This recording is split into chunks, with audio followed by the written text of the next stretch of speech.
Olá, pessoal. Bom dia, boa tarde, boa noite. Tudo bem com vocês?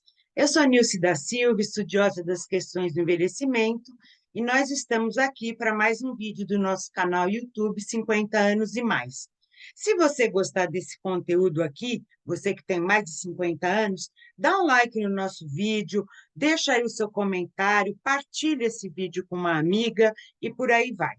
Então, assim, eu tive um comentário de uma das pessoas que assiste aos meus vídeos, que diz assim: Mas quem é você?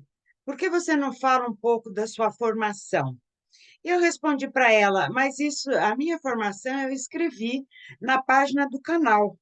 Só que muitas pessoas não leem a minha formação. Então, hoje, assim, hoje, a partir de hoje, eu vou começar a falar um pouquinho da minha formação.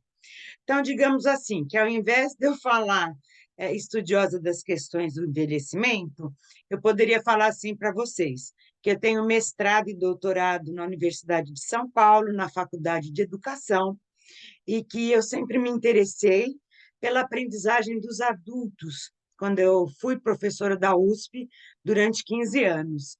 E depois eu vim para o Canadá, aqui eu retomei meus estudos, e eu acabei fazendo um mestrado em cultura, turismo e lazer, sobre a aprendizagem da língua italiana pelos francofonos, ou seja, pelas pessoas aqui do Quebec que falam francês.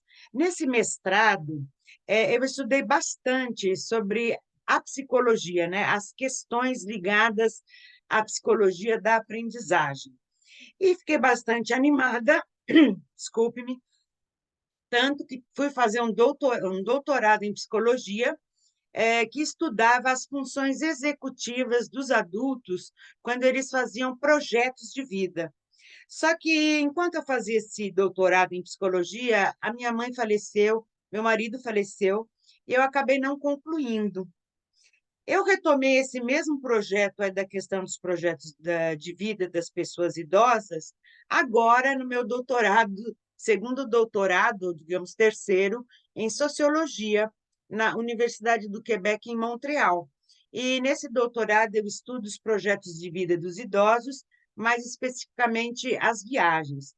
E a gente sabe que para fazer projetos de vida, a gente tem que estar com as funções cognitivas intactas.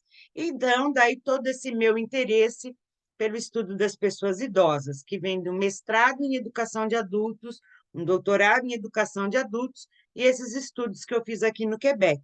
Inclusive, aqui, a população com a qual eu trabalho são os idosos, 50 anos e mais. Então, bom, vamos lá. Agora vamos para o tema aqui desse vídeo. Esse vídeo, ele tem três partes. A gente vai falar dos amigos e dos inimigos da memória. Na primeira parte dessa trilogia, que é hoje, eu vou falar um pouquinho para vocês de como o nosso cérebro funciona, que é para a gente entender melhor os amigos e os inimigos da memória.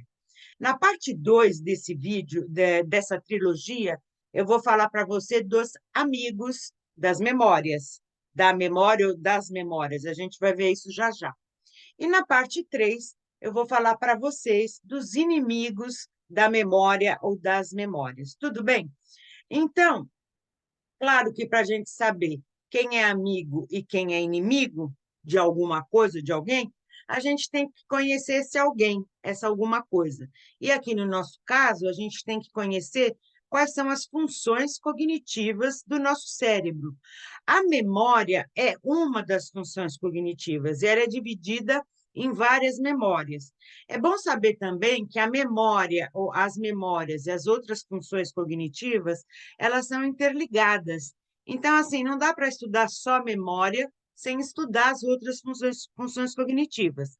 A primeira função cognitiva, que é extremamente ligada à memória, é a atenção.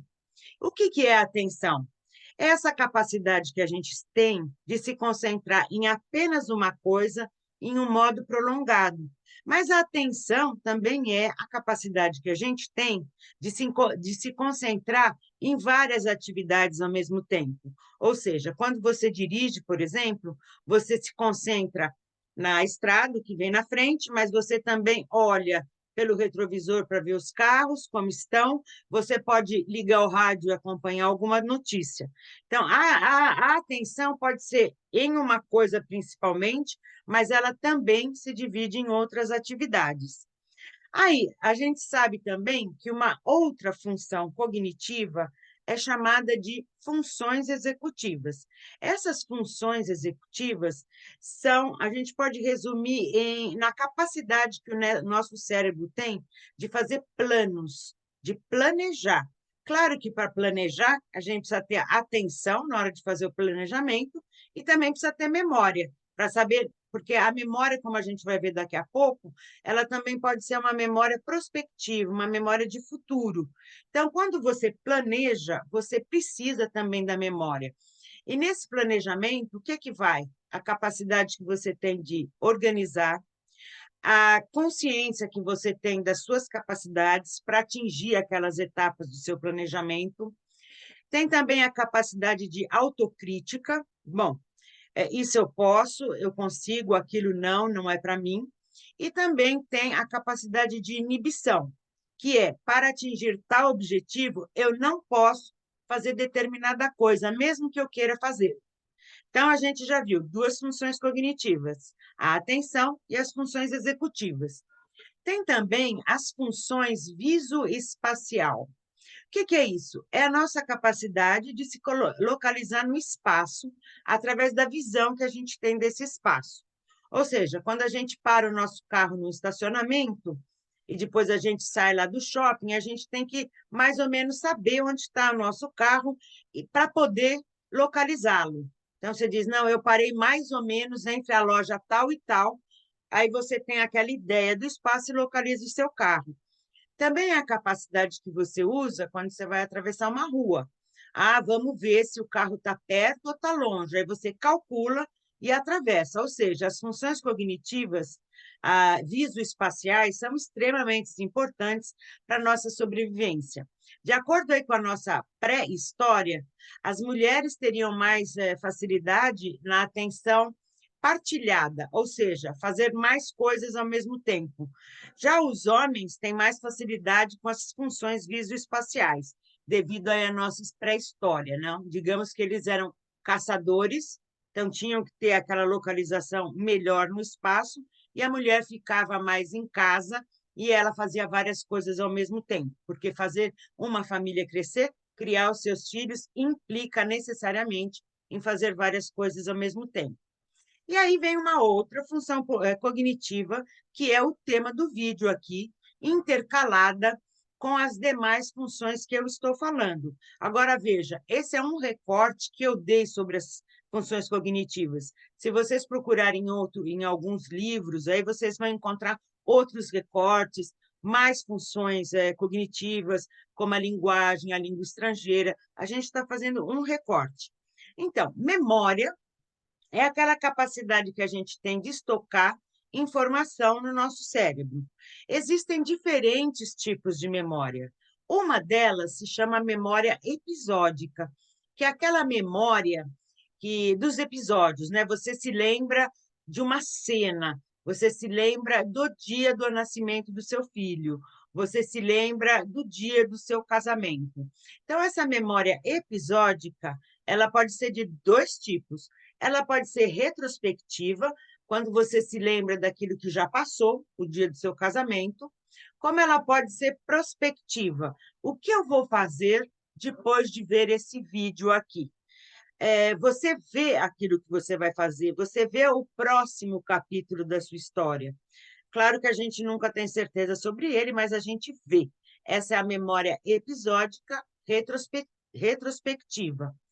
Também, não, perdão, prospectiva, que a gente vai ver o futuro. Retrospectiva, como retrovisor, é o passado. A gente também tem um outro tipo muito interessante de memória, que é a memória semântica. Como o próprio nome diz, semântica é ligada às palavras. Então, é a memória das palavras. A gente sabe como chamam-se as coisas. Pote, porta-copo. A gente tem uma memória semântica, a gente tem um dicionário na nossa cabeça, tá? E quanto mais palavras a gente tem nesse dicionário, a gente vê melhor o mundo com mais detalhes, porque a gente não fica chamando a coisa, a coisa, a coisa. A gente dá nome e quando você nomeia, você esclarece. Um outro tipo de memória muito, muito interessante que nós temos é a memória procedural. A memória procedural, ela está assim encarnada no nosso corpo, nas nossas vísceras, nos nossos músculos, nos nossos ossos. Por exemplo, quem aprendeu a andar de bicicleta quando tinha ali 4, 5 anos, com 50 anos, mesmo que ele não tenha praticado a bicicleta por um bom período, ele sabe ainda andar de bicicleta. Então, essa memória procedural é a memória das ações, como dar um laço no sapato, como vestir uma camiseta, ou seja, uma memória extremamente importante. Mais uma memória aqui para a nossa lista é a chamada memória de trabalho. Ela dura muito, muito pouco. Digamos que ela dura ali 4, 5 segundos. É aquela memória que, quando você está querendo acessar um site, por exemplo, ele diz: nós vamos enviar um código para o seu celular. Então, você olha no celular, você vê lá 445566. Rapidamente você vai lá para o seu computador e digita esse código, tá? Depois você esquece completamente. Ou seja, a memória de trabalho ela é de curta duração para fazer um trabalho específico.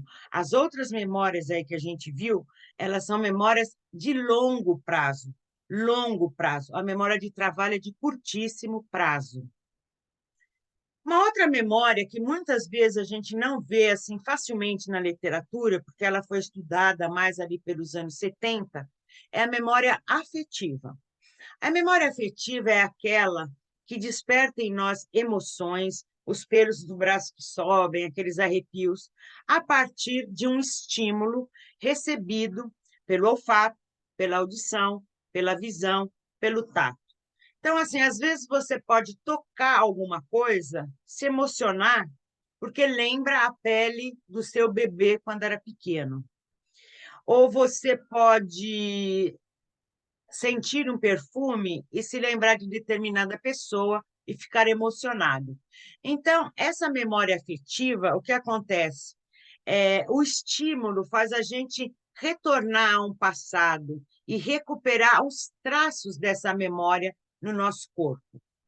Bom, indo mais por uma perspectiva agora sociológica, psicossocial, a gente pode dizer que nós temos, então, uma memória individual, que é composta por todas as memórias aí que eu acabei de falar para vocês, que forma a pessoa.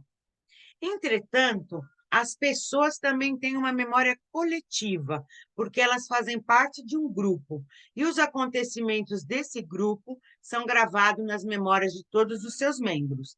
Então, por exemplo, se você falar assim do 11 de setembro, né? Todo mundo da sociedade ocidental e oriental também, que viu aquelas torres sendo atacadas pelos aviões, sabe exatamente o que aquilo significou, ou se coloca dúvidas sobre aquilo, se não tem a resposta, sabe, entretanto, que foi um fato importante, apesar de não saber direito quem causou o quê, e nós partilhamos essa memória, ou seja, nós formamos um coletivo que partilha essa memória. Então, uma família tem uma memória coletiva, uma cidade, um país, um grupo de países. A memória individual e a coletiva. É isso que vai acabar formando a identidade das pessoas, que é extremamente ligada à identidade de um grupo. Bom, eu acho que mais ou menos aí vocês estão acompanhando a minha exposição. Para terminar aqui a nossa exposição sobre funções cognitivas, eu vou falar de uma que é super importante também. Digamos que ela é a mãe de todas. Ela se chama metacognição. Metacognição é a capacidade que a gente tem de pensar sobre o nosso próprio pensamento. Agora que você tem todos esses nomes aí, memória episódica, memória de trabalho, memória semântica, memória afetiva, atenção, funções executivas, Você pode você mesmo analisar seu cérebro, o funcionamento do seu cérebro e dar nome para esse funcionamento. Esse fato de dar nome e de pensar sobre como nós pensamos é a função cognitiva chamada de metacognição. Ela é muito importante no mundo de hoje. Ela nos convida a observarmos a nós mesmos. Por exemplo, se você começa a avaliar sua memória a curto termo, ou a sua memória episódica a longo termo, minha memória está boa, não está, o que eu memorizei, o que eu não memorizei, isso daí é a metacognição. Então, eu acho assim, não sei se vocês estão de acordo comigo, nós temos que conhecer bem as nossas capacidades para depois conhecer bem quais são os amigos e os inimigos dessas nossas capacidades. Alguns amigos e inimigos serão comuns à humanidade. Se a gente fala em boa alimentação, por exemplo, é comum à humanidade. Entretanto, que é uma boa alimentação para você brasileiro, pode não ser a mesma boa alimentação para uma pessoa que é nórdica, por exemplo, porque tem outros gostos, apesar da base ali das vitaminas serem as mesmas, digamos assim, que fazem parte do ser humano, o tipo de comida que a gente vai escolher, a maneira de cozinhar vai ser um outro. Então, resumindo aqui o nosso encontro de hoje, para a gente conhecer bem as nossas memórias, para que a gente possa saber quais são os nossos amigos e inimigos, o conhecimento das funções cognitivas é de extrema importância. A atenção, as funções visoespaciais, a memória episódica, retrospectiva e prospectiva, a memória de trabalho, a memória semântica, a memória afetiva, a memória individual, a memória coletiva e a metacognição. Espero que você tenha gostado do conteúdo. Se gostou, partilha. E no nosso próximo vídeo aqui da trilogia, nós vamos estudar os amigos desse bom funcionamento do cérebro. Até mais, pessoal. Um abraço.